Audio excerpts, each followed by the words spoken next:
Indiana Kuki militant Sijinaraga, Ukrul district Litan da Irang Thokhanbani Haina NSCN-IM na Fongdorakre. Naga Singi Ihau Namthanabaki Pandamda, India government na Kuki militant Sing Sijinaraga, Ukrul district Litan da Tangkhul Naga Singi Mayokta, Atamnana Irang Thokhanbani Haina NSCN-IM na Maral Tikre. Lubasina Thadurok Pasirol Amapaladuna, agency ki Paunhai. February ni panda Kuki militant sing Sijinaraga, Litan de Irang Thohan Kibadu, India government ki Akanba Thorangni. Numit aduda security forces na Tangkhul Naga Misnangi Mayokta operation Chathabada, Maikum Ukibagi Maram Karigino Haiba Miyam na Kangnaraba Wapamni, Assam Rifles na Misang Mikai Naiba Mong da Tabak Toduna, Kuki militant singi Misang da Leplaga, Naga Singi Mayokta Atamna na operation Chataki. Geneva Convention ki Article 1 da Yauriba, Crime Against Humanity sa Taduna, Assam Rifles na Makal Makakayagi Mateng Pangsinduna, Kuki militant singbu atam na nagasingi yung Meitei ki International Humanitarian Law na yadaba tawangasi mipong kuding mang nagkadem tawpam tu'i haidi. Kuki militant sing maning makatawhali hay na maral siraduna NSCN GPRN na Kuki Lup sing na Buwari semdok pagaloy na security forces ki mateng lawduna nagamisangi mayokta kahen ba tawang chatharaki ba ni hayba malengi mipong kuding mang nagkangnaraba wapam ni haidi. Chief Minister Y. Kem Chana Nitin Gankari unaduna state asigi lambi thong phagat hanaba khanakre. Chief Minister Yumnam Kem Chana Union Road Transport and Highways Minister Nitin Gankari ga unaduna National Highway sing yauna state asigi lambi thongi phibam phagat hanabagi matangda wari sanakre. Delhi da laiba Union Minister asigi office ta unakibaduda Deputy Chief Minister ani Nyamcha Kibgen amasung Losi Dikho Susarugyaki Union Minister Nitin Gadkari ga unabaduda Chief Minister Y. Kem Chana hautik state asida paikaliba tungan malambigi oipa project singi matangda wafam kaya thamduna khanganki loinana state asigi National Highway singasi hena masak thokpa lambi ama oihanaba ministry gi maike degi ahen mamideng changbinabasu Chief Minister na Union Minister gi pungning section ki state asigi lambi thongi phibam phagat hanba haibasiga state asigi economic growth security amasung overall development yamna mari lainabana state government ki maike degi hana ministry asida lambi thong sengatnabagi matangda tawkiba proposal ting ayaba pibaga loinana ahenba senthang sing pibinabasu Chief Minister na Union Minister da taksinki Union Minister Nitin Gankari na so Chief Minister gi wafam adu taraga ministry asigi maike degi so state asigi thabak thoram singda pangba yaba mateng pumnamak pangani haibagi thajaba piraki hairi Illegal immigrants sing masak khangdoktuna maramda halankigadabane Naga area da sukem thamba yaroi haina TNL na fungdurakre Naga taba mafam singda lairiba suspension operation su group ki designated camp sing hongdokpaga loinana illegal immigrants sing masak khangdoktuna makoibu maramda halankigadabane haina Tangkhul Naga long TNL na state amadi center lengalta taksilagdi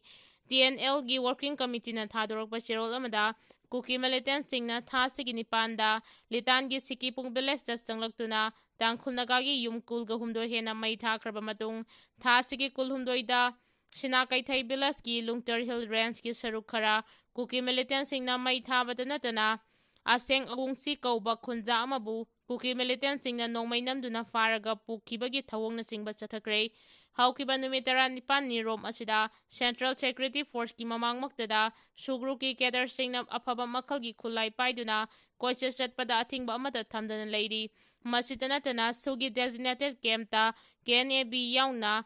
Miraibag gi militant sing leheli sugi ground rule thugaiba thawong kaya phongna chatharabasu Central Force sing na makoibu awoina dum saugatli haina su pendaba phongdoragli Cherola sinama khataraduna Kuki militant singi camp sing nagataba mafam singdagi hongdokadabane amadi illegal immigrants sing masak khangdoktuna makoibu maramda athuba matamda halankigadabani haina su TNL na state amadi center lenga ki pungning sing silagli loinana illegal settlement sing eviction tawbaga loinana illegal land permit cancel tawgadabani amadi Kuki settlement sing da nauna fresh permit piroidabani haina su demand tawragli Amaromda ngarang Ukrul Assembly constituency ki MLA Ramuibana Sinakai Thai Bilas da chatuna mafam adugi oiriba Pibam Singh Hak Thengnana yengsinkibaga loinana Lengaki official sing yauna mipam pangtokre Sinakaithai Village Authority ki Maikidegi, Manipur ki Chief Minister da Memorandum Pisinkibaga Loinana, MLA Ramuibagi Maikidegi Sukul asida Manipur State Force Thambinaba, Manipur ki Chief Minister da Taksinkre hairi. Nimpuga Tare Suba RPF ki Independence Demand Day Pangthokre. Ngasi Revolutionary People Front ki Nimpuga Tare Suba Mapok Kumon Independence Demand Day gi Thauram Manipur amasung Manipur gi wangmada leiriba Party amasung People's gi Unit Department Station khudingmakta pangthokminakre haina Revolutionary People Front RPF ki Deputy Secretary Publicity Robin Kuman na khudek piduna thadorakpa serol amana hairi serol asin hai RPF ki Central Bureau gi makhada leiba division gi mafam singda su party ki mapok kumon ga mari leinana flag Festun amadi Istarna Singba Tetuna Mafamduki Miyanga Puna Tauram Pangthok Minaki, Numida Sigi Mapung Oiba Tauramdi, Party ki Piral da Ikai Kumnaba Utuna Imaleba Kidamak Tawai Kat Karba Tauba Singi Mafamda, Kong Nonduna Ikai Kumnab Utki, Loinana Ikai Kumna Jaraba RPF ki President, Ngobana Manipur gi Miyamda Piba Yaipa Paudel, Pathokpana Maroiba Tauram Oiki,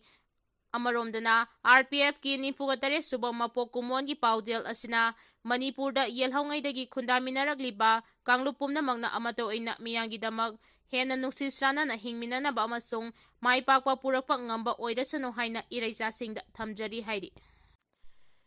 Milalgi wafam tribal lupsingna yaningdaba fongduragli. Meitei irol iyek loina silol apunba lob Milal Kanglai Pakna lagdiba March tha phabugi manungda Manipurda lairiba makhal khudingi gari pumnamakki number plate ta Meitei mayengna thadrabadi maduda thorakpa afafata masa masana daita pujagadabani haina mediagi khuthangda phongdokiba wafam All Naga Student Association Manipur ansam amasung Tribal Youth Council Manipur TYCL na kana yaningdaba phongdoragli.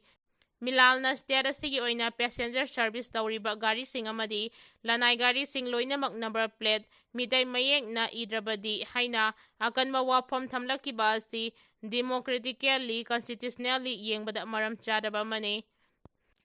Manipur asi puru Kanglup kayana puna kundaminariba lamdam amane Kanglup puru khudingmakki magi linguistic heritage amadi cultural sovereignty leiribani maramasina mayek amabu community khudingmakta namduna sidinagadabani hairabadi madu identity dignity singnabani haina phongdoragli. Maramasina Milalgi wafam asigi matangda state lengangna sukhudakta mideng sangduna asiguma nampu saphugi thawong asi tingbinabasu mideng chingsilagli. Serol asina makha taraduna housing Manipurda oiriba phibam matam asida karigumba thaurang ama laukhalakpada laiminariba community marakta nungairoidaba thabak tawfam thokte masina wakhalanna chenaduna nuchisana ingchingna laiminariba asida akaiba langnaba maram oirakane. Milalna Meitei mayek yokhanaba madi saukhanaba honabadi ikai khumnafam thoi adubu tribal community gi liberty amadi rights pu namthabadi honaroidabani hairi.